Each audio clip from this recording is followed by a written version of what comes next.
Après avoir évalué la silhouette cardiaque, la taille du cœur, l'augmentation du volume des chambres cardiaques et des vaisseaux principaux et secondaires présents dans la cavité thoracique, nous allons maintenant nous concentrer sur les différents types d'opacité pulmonaire.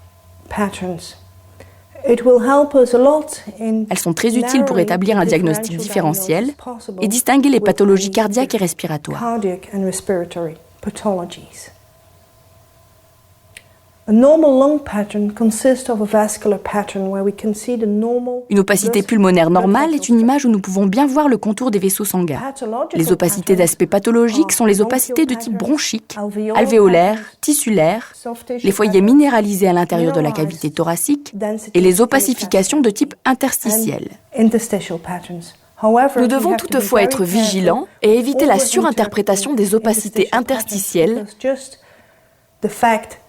car la réalisation d'un cliché en phase expiratoire suffit à vous donner ce type d'image. Avant de se prononcer sur l'existence d'une telle opacification pulmonaire, il est très important de s'assurer que le cliché a bien été réalisé en phase inspiratoire. Une opacification pulmonaire de type bronchique est caractérisée par l'épaississement des petites voies respiratoires, formant des images en anneaux ou en rails de chemin de fer.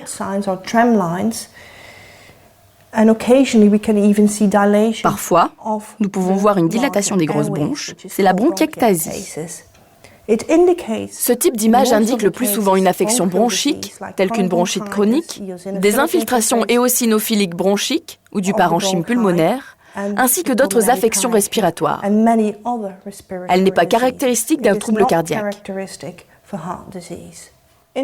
Une opacification pulmonaire de type interstitiel est caractérisée par un défaut de visualisation des structures vasculaires du parenchyme.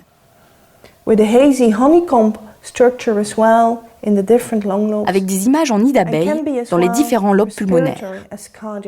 L'origine peut être respiratoire ou cardiaque. Les causes respiratoires sont nombreuses et incluent la fibrose pulmonaire interstitielle, l'œdème pulmonaire non cardiogénique et les infiltrations graisseuses ou néoplasiques. As well as just fatty and neoplastic infiltrate can give this type of images.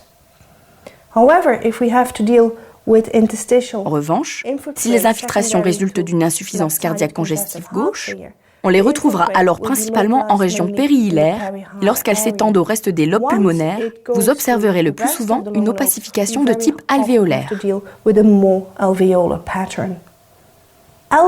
L'opacification de type alvéolaire indique que tout l'espace alvéolaire est rempli de liquide.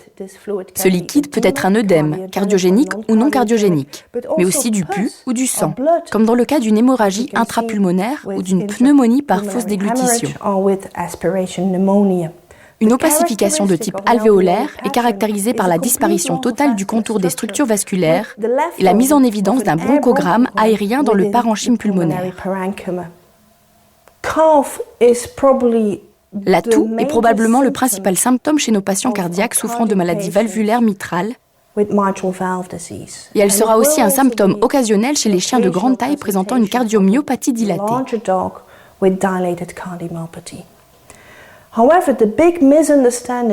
Il est faux de penser que ces chiens toussent à cause d'un œdème pulmonaire.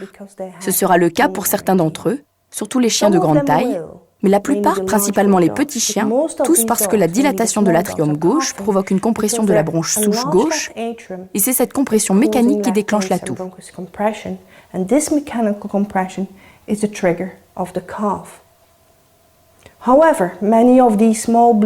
Cependant, de nombreux chiens âgés de petite taille auront une pathologie respiratoire concomitante et la toux pourra donc être indépendante du souffle cardiaque et de l'augmentation du volume de l'atrium gauche.